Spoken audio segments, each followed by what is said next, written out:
Nah, ciri-ciri orang yang serius mengejar impiannya itu gimana sih Om? Bisa kita lihat nggak?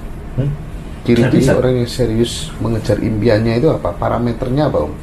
Parameternya itu semangatnya nggak padam, Mas. Semuanya nggak padam. Jadi kalau orang sudah fix impiannya, itu nggak ada lagi pertanyaan. Kadang saya tuh masih prihatin kalau gini, Mas. Om, gimana caranya semangat gitu loh? Masa sih caranya semangat nggak tahu gitu kan? Ya ampun gitu loh. Dan itu banyak, Mas, nggak cuma 1-2 yang punya problem semangat aja nggak bisa gitu. Nah, orang yang sudah sangat konsisten mengejar impian itu sudah nggak ada lagi nunggu disemangati ayang lah atau apa, itu nggak ada. Jadi mas semangat itu udah powernya tuh kelihatan, auranya dari bahasa tubuhnya, dari ketika ketegasan berbicara, itu orang-orang yang sudah punya tujuan jelas gitu. Nah kalau belum, ya wes, bentar ngalor, bentar ngidul, kadang masih terombang-ambing lah. Nah, misal nih Om, ada orang yang sudah ikhtiar sana, ikhtiar sini, tapi masih juga belum berhasil gitu, masih buntu, stuck gitu ya. Pesannya Om Bimo bagi orang-orang yang sudah mau hampir menyerah dan putus asa itu apa Om? Iya, pasti harus selalu ada harapan. Jadi perasaan menyerah, perasaan ini saya pun juga pernah di titik itu kok, gitu loh. Apa ya, saya tuh kok nggak bisa naik-naik kehidupannya, sudah berusaha ini itu, terus merasa kayak buntu gitu ya. Yang pertama saran saya, coba keluar dari rutinitas gitu, keluar dari rutinitas. Entah yang biasanya pagi ngapain, coba keluar dari rutinitas supaya semesta ini mengenali ada sebuah perubahan pola di dalam diri, sehingga Anda berpotensi dihadirkan pola yang berbeda gitu. Ketika saya kerja, saya memilih resign. Pas resign itu saya konyol, Mas. Nggak ada mentor, nggak ada yang bimbing, ikut MLM ya hanya dalam tanda kutip waktu itu dimanfaatkan leader, dikasih kacamata kuda, nggak boleh ngerjain yang lain. Akhirnya MLM-nya tumbang ya, saya pun ikut tumbang, tapi leader dengan mudah ke tempat yang lain dan sebagainya gitu.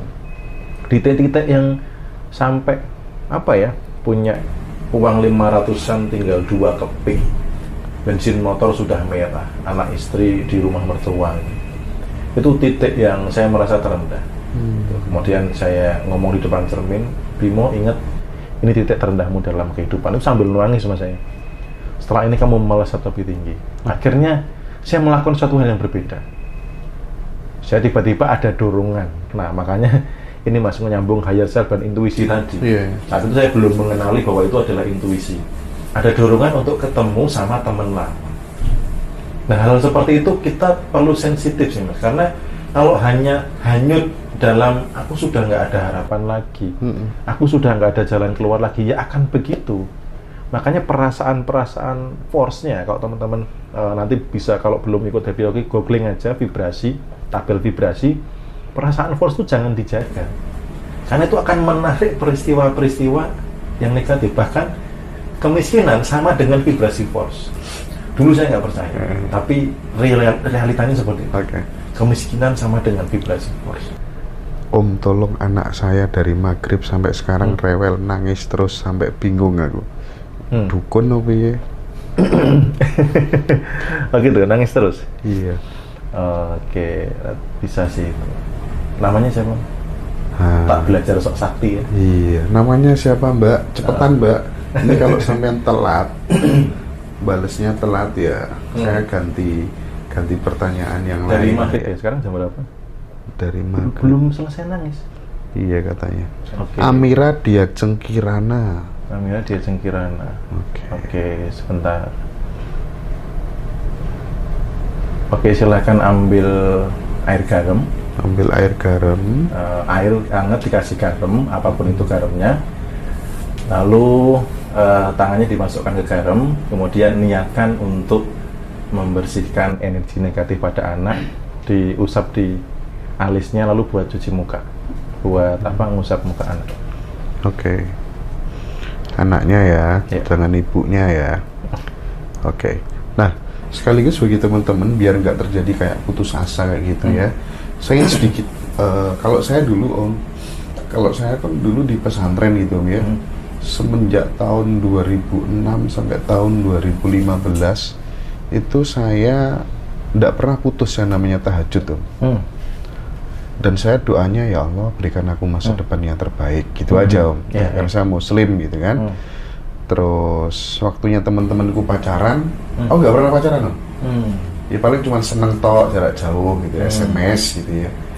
Jadi saya habisin waktu saya itu untuk jualan.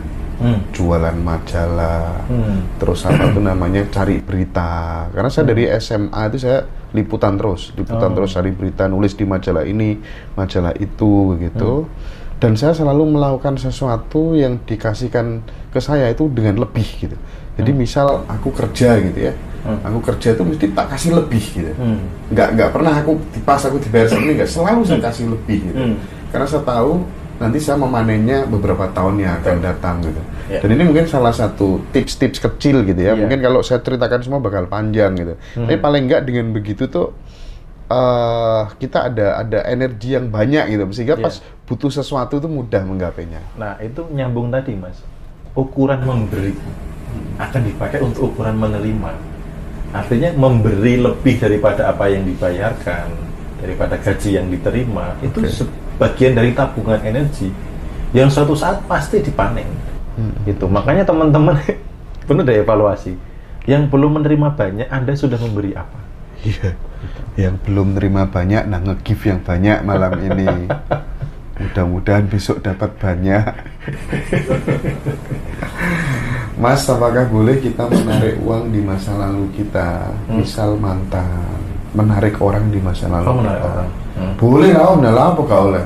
Ya boleh. Boleh yang orang karep-karep ya narik sapa wae kan ya. Boleh. Haknya sendiri kan ya. Golek konangan bojone kan ya urusanmu gitu kan ya.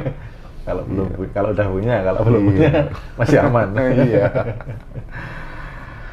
Oke, gimana biar terulang kejayaan yang sudah pernah tercapai? Ini kayaknya lebih mudah. Gampang. Iya, lebih mudah. Tinggal memancarkan vibrasinya saja. Ketimbang mulai dari nol belum pernah situ ya Om ya. Iya. Jadi gampang, tinggal waktu jaya-jaya itu coba diamati lagi dirinya saat itu vibrasinya seperti apa. Saat itu kecenderungannya, kehidupannya seperti apa. Karena semua punya pola kemiripan, tapi beda orang beda-beda ya Mas. Iya. Ada yang tipenya memang harus ngejar mentok dulu, begitu dilepaskan dapat hasil. Ada yang tipenya itu nggak terlalu ngarap dari awal, jadi nggak usah mikirin duit, duitnya datang banyak. Ada yang polanya tahajud Mas. Jadi saya dapat peserta kelas itu polanya tahajud. Rumah dapat, expander dapat. Iya, itu soal beli. Dan hanya dengan tahajud saja itu. Tapi nggak bisa dikatakan hanya dengan ya. Iya. Itu luar biasa. Jadi setiap orang punya pola masing-masing. Nah, Anda pada saat jaya itu coba kumpulkan data. Jayanya biasanya nggak cuma sekali. Pernah sukses di beberapa kali, itu ada pola kemiripan. Nah, lakukan itu, pancarkan sekarang dengan jauh lebih kuat, maka Anda bisa menarik hasil yang lebih besar. Jadi buat orang yang sudah pernah jaya, berhasil, jatuh, untuk menarik kejayaan lagi itu sangat mudah. Karena jalannya sudah tahu dulu lewat mana. Bukan aktivitasnya ya Mas, tapi lebih kepada vibrasinya. Bukan aktivitas, misalkan dulu pas sukses saya pas jualan pisang, berarti sekarang harus jualan pisang ya, bukan itunya. Nah, itu mungkin teman-teman masih ada yang mau bertanya, satu kali lagi nggak apa-apa. Menghilangkan rasa jengkel sama orang, itu gimana Om Bimo? Tergantung rasa jengkelnya karena apa. Kalau saya hidup berkesadaran sih, artinya jengkel itu kalau dipelihara ya nggak nyaman siapa sih rasa jengkel itu. Itu misalkan saya jengkel sama Mas Indra, ya nggak nyaman siapa? Kan saya, Mas Indra tidurnya nyak, nggak peduli, masih tetap enjoy kemana-mana, tapi saya yang menyimpan jengkel, nggak nyaman gitu. Makanya ya itu salah satu cara memperbaiki pancaran aura dari hal-hal sepele itu nggak usah digenggam, udah lepasin aja.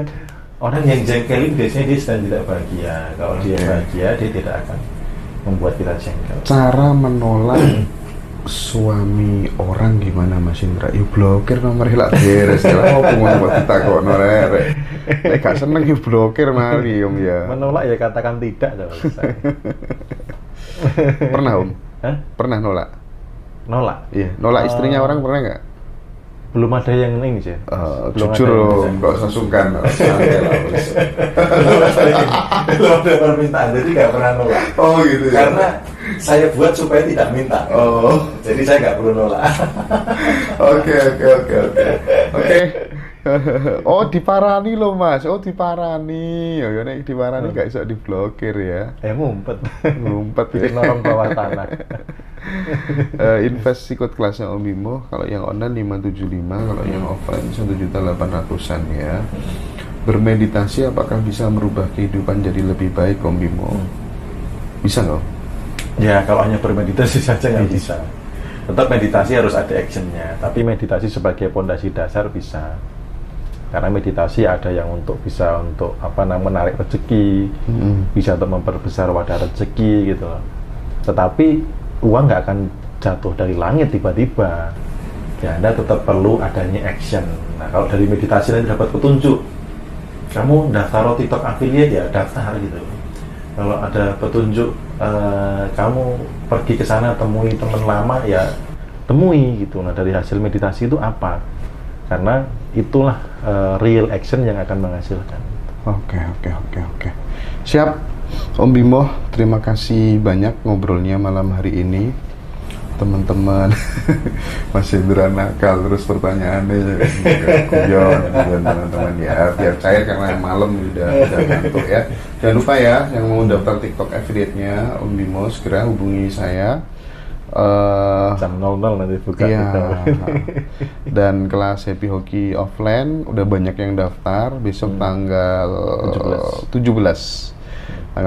dan mulai besok dibuka online kelas Happy Hoki online batch 16. Cara daftarnya gimana?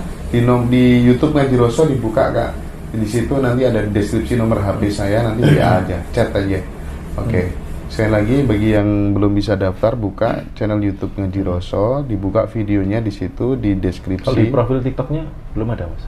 Ada. Di profil TikTok ada kayaknya. Nah, silakan ya teman-teman, silakan join. Terima kasih banyak Om Bimo, sukses selalu ya. Yep. Matur suwun.